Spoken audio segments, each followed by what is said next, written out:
महाराज जी आपने बताया था कि दीक्षा के बाद शिष्य के अपराध गुरुदेव पर जाते हैं। महाराज जी, अगर पूर्वाभ्यास के कारण दोस्तों के साथ बातों में कोई अपराध बन जाता है तो डर लगता है कि कहीं ये अपराध आप पर तो नहीं लगेगा। महाराज जी, ये तो निश्चित बात है, शास्त्रीय सिद्धांत है। हमने एक ग्रंथ राधा वल्लभ जी के पीछे महापुरुष रहते थे, बहुत पुराना ग्रंथ था, वो एक तरह से जीर्ण शीर्ण था, उन्होंने हमें पढ़ाया। उसमें लिखा हुआ था कि जिसको शिष्य बनाया जाता है, यदि वो गुरुदेव की आज्ञा के अनुसार नहीं चलता और गुरुदेव सभा में उसका त्याग कर दे तो गुरुदेव मुक्त हो गए, नहीं तो शिष्य के किए हुए पाप से गुरुदेव को बंधना पड़ेगा। अगर शिष्य पाप करता है तो गुरु को शारीरिक दंड मिलेगा, शारीरिक भोग उसको भोगेगा, उसका पीड़ा, बीमारियां और नाना प्रकार का व्यवधान उसको लगेगा। इसलिए पूर्व के महापुरुष 1 या 2 शिष्य बनाते थे जो आज्ञा में चलते हैं, 2-4 शिष्य बना लिए जो आज्ञा में चलते हैं, क्योंकि पता है कि मनमानी आचरण करेंगे तो भोगना पड़ेगा।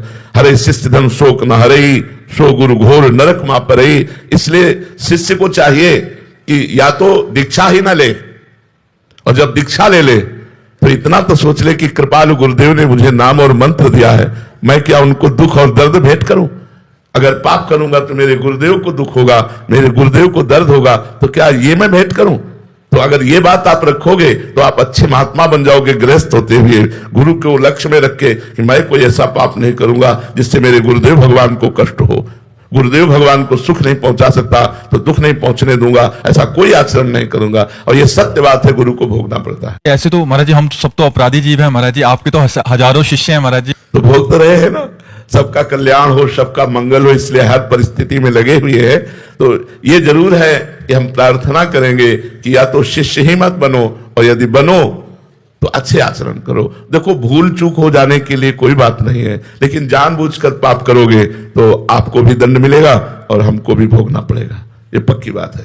महाराज जी, सिद्धांत तो बहुत खतरनाक है। तो इसीलिए तो शिष्य नहीं बनाया जाता। शिष्य बनाने का मतलब उसका पूरा भार ले लेना, उसके भार। तभी तो संतों की जय जयकार की गई है कि वो अपने को मिटा के भी सामने वाले को उज्जवल करते हैं, अपने को दुख दर्द में भेंट करके भी सामने वाले को उन्नति चाहते हैं, वो सुख में रहे, वो स्वस्थ रहे, किंचन मात्र से दुख ना। संतों के हृदय को कौन जानता है? पर मान लिया कि संत हैं लेकिन हृदय नहीं जानते। करोड़ों माँ का हृदय भी एक संत के बराबर नहीं हो सकता।